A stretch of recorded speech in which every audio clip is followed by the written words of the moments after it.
My height of 178 centimeters and weight of 82 kilograms was replaced by height of 190 centimeters and weight of 98 kilograms.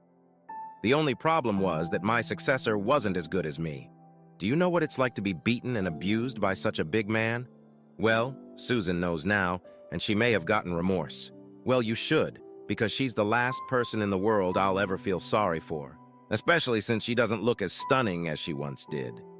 Sullen eyes tend to spoil the beauty of a face. I take another sip of my drink and glance at the clock.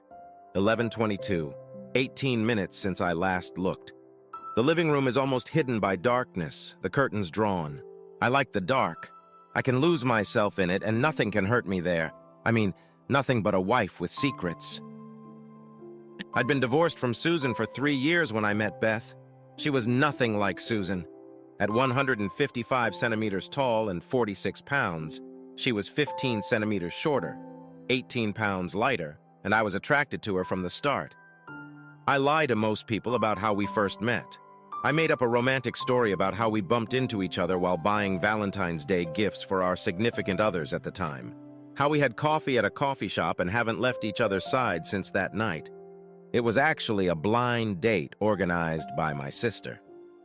"You need to go out and meet another woman," she admonished me. "Do you want to be single for the rest of your life?" I didn't want to, but I wasn't the most trusting person when it came to members of the opposite sex. Too many times the women I dated had lied, and I wasn't in the mood to be lied to again by another one just yet.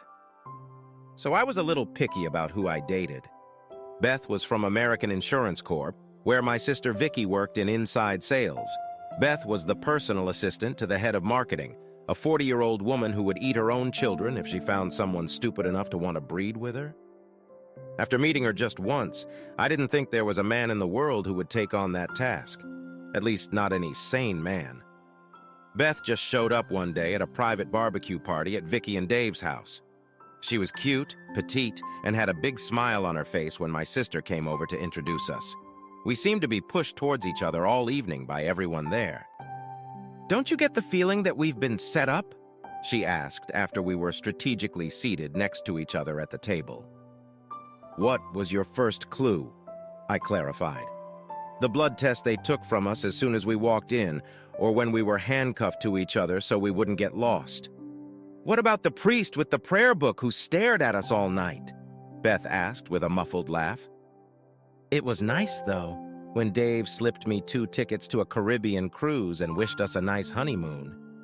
"You're kidding, right?" Beth asked. "I mean, he didn't actually do that, right?" "No, but he did mention that he and Vicky had a wonderful time on the honeymoon cruise and that they wouldn't mind going on another one." "Sister or not, they're not going on our honeymoon cruise. I'm not going to share my honeymoon with anyone but my husband." She stopped talking, blushed a little, and clarified. "If I get married, of course." The evening was starting to get interesting. We were good. Beth and I were a couple made in heaven, at least for the first 6 years.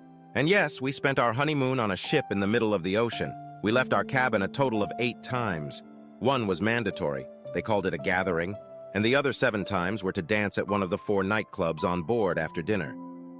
My fiancée liked to party spontaneously. Thank goodness she was slowing down after about an hour when I exclaimed, "Mercy!" because I wanted to make sure I had enough energy for what was to come later that night. Now the doubts came up. With a boy and a girl, we decided to settle on 2 children. I'd like to say life was perfect, but what is marriage really like? We had occasional disagreements, but they were not serious, mostly over the trivialities of everyday life. The lovemaking didn't suddenly stop overnight, and we even talked about our plans for our retirement years in the distant future. I noticed the change just before our 7-year anniversary. I'd like to say it was the itch of 7 years, but it wasn't. We still had sex 3 times a week and had almost no money problems. We talked constantly about any and all issues, and I even went so far as to ask her if anything was wrong. As with any similar story, she told me nothing had happened. But something had, after all. At 41, I was not a naive child. Unfortunately, I'd already been through it. A man can only realize something's wrong if he opens his damn eyes. Problem was, I didn't know what was wrong. I didn't follow her in an unmarked car or a rental car. I didn't hire a private investigator or even put bugs in our house or phones. I simply watched a woman I thought I knew as well as I knew myself. 15 minutes before midnight, I heard the garage door open and close. I heard Beth walk into the kitchen and then into the living room where I was still sitting. My drink was already finished. "You're home late from the club tonight," I said, watching as she jumped with surprise and turned on the overhead light. "I thought you and Katie were just going to have a drink or two. That's all." "You scared the hell out of me, Steve. What are you doing here?" "Waiting for you," was all I said. "Well, I'm here. Go to bed. It's late," she said, waited for me to get up before turning out the light. After that, it was our typical night. We undressed. I didn't notice any traitorous marks on her body, though I did watch her brush and floss her teeth. "Do you want to fool around before bed, or is it too late?" Beth asked. "Tomorrow is Saturday, so we have the whole weekend to do it." I answered her. "I'm tired. How about we just cuddle tonight? First time eating for anything that hasn't already happened. It was my first time refusing a lovemaking session, and that fact didn't go unnoticed." "Was it because of me?" she asked. "No, I just have a lot on my mind. But if you want it so badly, I'm pretty sure I can do it for you." "No, you're right. It's getting late, and a little hug is just what the doctor ordered." We cuddled, but neither of us ever fell asleep for the next 2 or so hours. I listened to my wife's breathing and could even feel her lashes on my face as she opened and closed them. She knew I was guessing there was a problem, but she didn't say anything. We didn't have any fun on Saturday or Sunday. Everything just seemed to work out that way. She didn't push, and I didn't show any interest either. We did a lot of activities with the kids, but when we were alone, it was like there was a veil of something between us. I think Beth wanted to say something a couple times, but when she opened her mouth, she closed it and looked away. Guys get it. For me, it was something in her eyes. The only questions swirling around in my head were who and why. Honestly, I didn't want to know, but I really needed to know. My only problem was that I was afraid to ask my wife directly. Work sucked for the next 2 weeks, but not as bad as my home life. Our 3 times a week dwindled down to maybe 1, and it sucked. I think a man can handle almost anything in a marriage except cheating. It eats away at you when you end up questioning your manhood. I know it's been that way. "Do you mind if I go clubbing Friday after work?" Beth asked me Wednesday night after dinner as we were tidying up the kitchen before bed. "Are you going to be out half the night again?" "Steve, last time I was home before 12. Even when I was in high school, I was out late. You're acting like you don't trust me." That question didn't keep her waiting long for my answer. "No, I don't, and if you want to go, I'll go with you on Friday." She stopped loading the dishwasher and turned to me. At first, she looked like she was going to laugh, but then she realized I wasn't kidding. "You're serious, aren't you? Are you saying you don't trust me? What do you think I'm gonna do? Pick up some handsome young man, take him outside, and poke his eyes out?" The loving look is gone now. "Maybe. I'd just feel better if I was with you." "Steve, you don't dance. You hate dancing, and I love it. That's why I go with my girlfriends, so you don't have to do something you hate." "Beth, just think of me as your driver, and let's keep it that way." But there was no way in hell she was going to do that. "So let me get this straight. You don't trust me to go out alone with my girlfriends because you think I'm cheating on you? Did I get that right?" I nodded my head. "So you think my girlfriends are sluts too?" I was about to say something nice, like whether these shoes fit me, but Beth didn't give me the chance. "Well, fuck you, you piece of shit!" With those words, Beth headed for our bedroom. I heard the door slam. I wondered if she'd locked it. I got the kids ready for bed, read them both a story, and did our usual evening preparations before finally wishing them a good night's sleep. I walked across the hall and stood in front of our bedroom door. If the doors are locked, that's strike number 2. I tried the knob. It wouldn't turn. I slept in the study on the couch. It was a silent breakfast. The kids chirped and chirped, but Beth and I said nothing to each other. With a mug of coffee in my hand, I looked at her one last time and walked out. At this point, I wasn't sure if I was coming back. I hadn't done anything at work for 8 hours. I sat at my desk and looked at the picture on my screensaver. It was a picture of Beth and me in Mexico the year before we had our first child. We looked so happy then. I wondered what had happened. I had dinner out alone and hated it. The food was good. I hated being alone. Would it really be like this? I was beginning to feel sorry for myself, even though nothing had definitively happened yet. I was distracted by the ringing of my cell phone. "Are you coming home tonight?" the message asked. "Not sure, still considering my options." "If you're not home by 10, I'll set the alarm." I love you too, I thought. I spent the night at the hotel and snuck back into my house the next morning, waiting until everyone was gone. I packed a small bag of clothes and took all my personal belongings. I didn't know when I would be back, or if I would even come back at all. Thursday after school, I talked to the kids, but not Beth. Friday around 3, I got a text from her. "We need to talk. Are you coming home tonight?" "I thought you were going out with your girlfriends tonight." I never got an answer. "Hey guys," I said to the kids when I called home around 8 o'clock on Friday. "What are you doing?" "Dad, when are you coming home? We miss you." "I'll be home as soon as I can. Just be good to your mom, you hear me?" "Yeah, but she gets mad when you're not around." "Is she there? I'd like to talk to her." "Aunt Kathy's here. Mom's gone. Would you like to talk to her?" I didn't think long. "Sure, put her on the phone. Love you guys." "Steve, is that you?" Katie asked. "Looks like Beth's gone." "Too bad, I wanted to talk to her." "She told me to tell you she'll be home before curfew, whatever that means. Do you want to leave her a message?" "No, just tell her I called. I wasn't going to play her game. We only had 2 nightclubs in town, so it didn't take a genius to find her." What really pissed me off was that she ended up at the second one.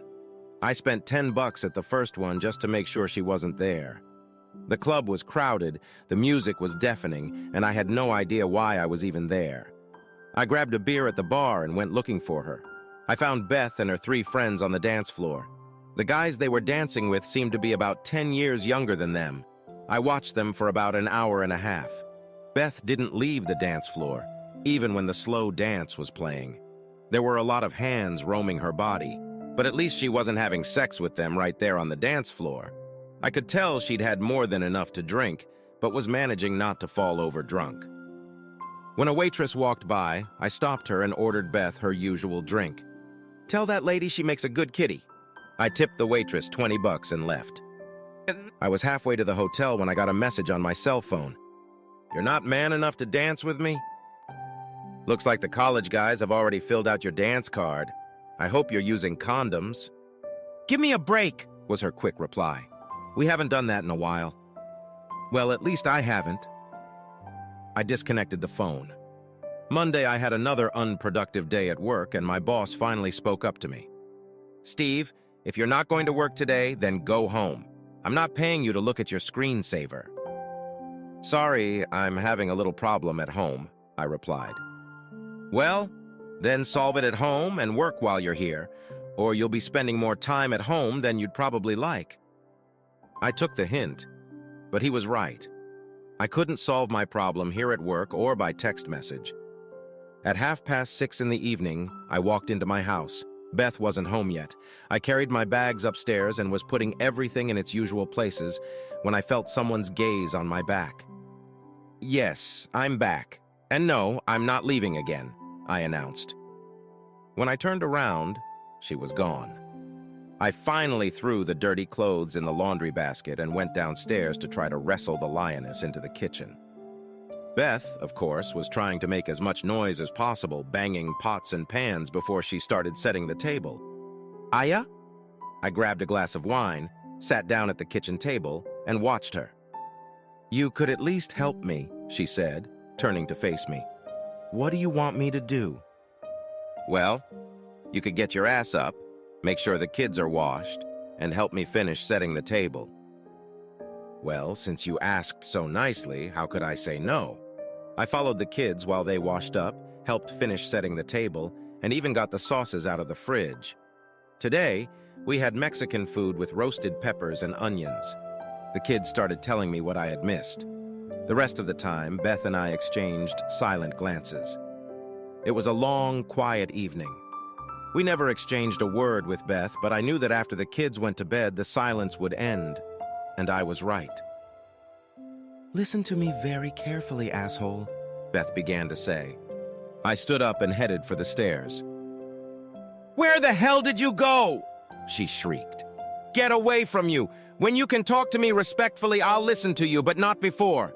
This time I locked the bedroom door myself. No matter how hard she knocked, I wasn't going to open it. Where she slept, I didn't know.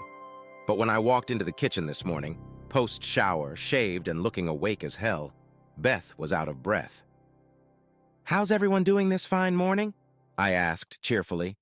My kids answered with their mouths full, and I kissed each one on the top of their heads. Beth just stared, throwing dagger eyes at me. "If you want to try to talk again, I'll be available tonight, honey," I said. She never responded. It looked like it was going to be another cold day. I got home a little later, dinner was set, and everyone was sitting around the table waiting for me. Luckily, I guessed enough to call and warn them I'd be late. The lasagna was cooked perfectly, and with a nice bottle of Merlot, it was a really good dinner. I hoped the rest of the evening would go the same way. By 9:30, the children had gone to bed, and I went to find my wayward wife. I found her in the study.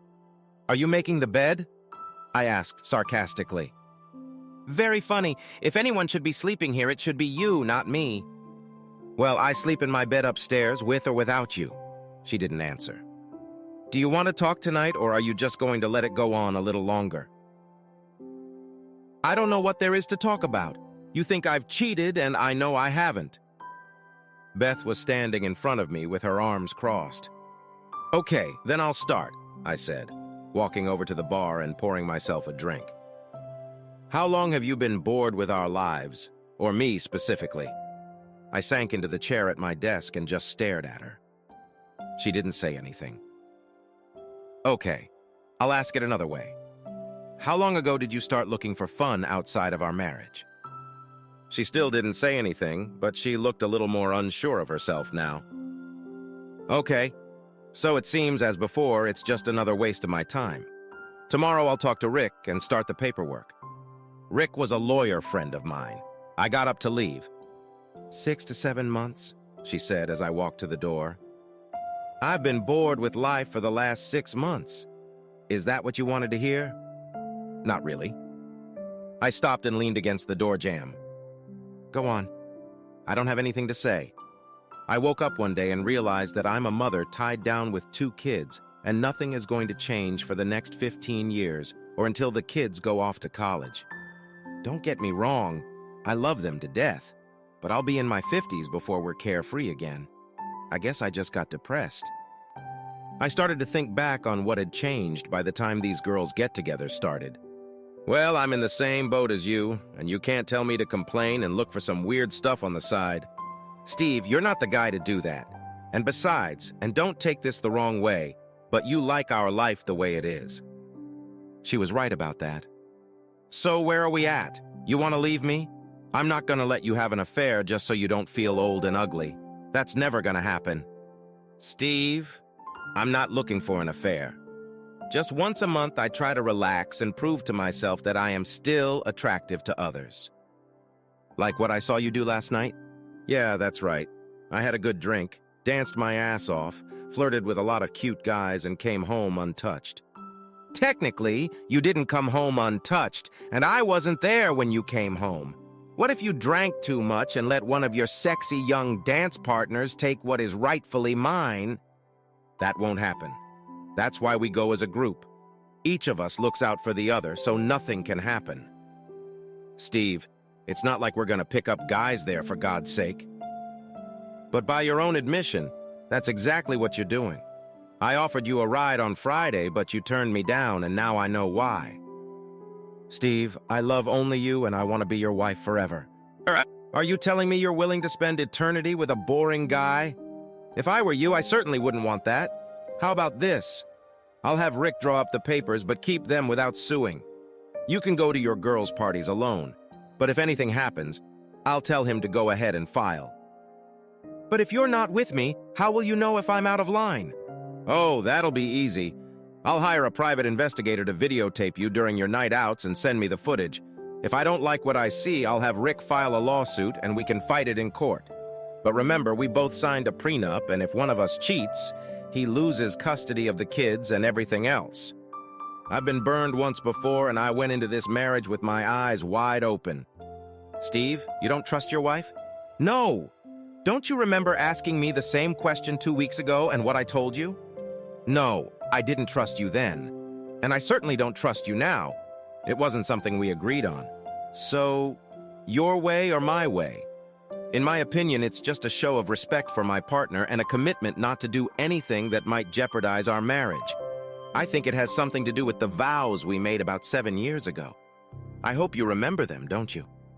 Neither of us could say anything more, so we silently but together went upstairs and went to bed. Did we make love? Not that night, but the next 3 nights. My family life got a lot better after that. Beth went out with her 3 girlfriends and didn't do anything objectionable with anyone else. How do I know that? I don't. You see, I never hired a private investigator to take them down. I found out the price and it was too high, but I didn't tell Beth. Rick prepared some divorce papers, which I left on my desk as if by accident for about a week, so Beth would see them for sure. Now I go out to dinner and dancing with my wife at least once every 2 weeks. Yes, I said dancing. We signed up for a couple's salsa class. You see, after practicing Latin dancing with my wife for an hour or 2, she just kills me in bed. I don't think Beth misses me, but if she does, she hides it well. And she was wrong about one thing. I, too, felt like we were bogged down in a routine. And whenever we'd be at the mall, I'd look at all the pretty women walking by. Did I ever want to go any farther? Never. I didn't want to end up a 2-time loser like my ex-wife Susan. I had the best family a man could ever dream of, and a little weirdness wasn't worth it, no matter how good it looked from the outside. So no one cheated, was cuckolded, or even divorced. Boring story, I agree, but that's life sometimes. But heck, who the hell am I to judge how other people live their lives? I have my own life to worry about.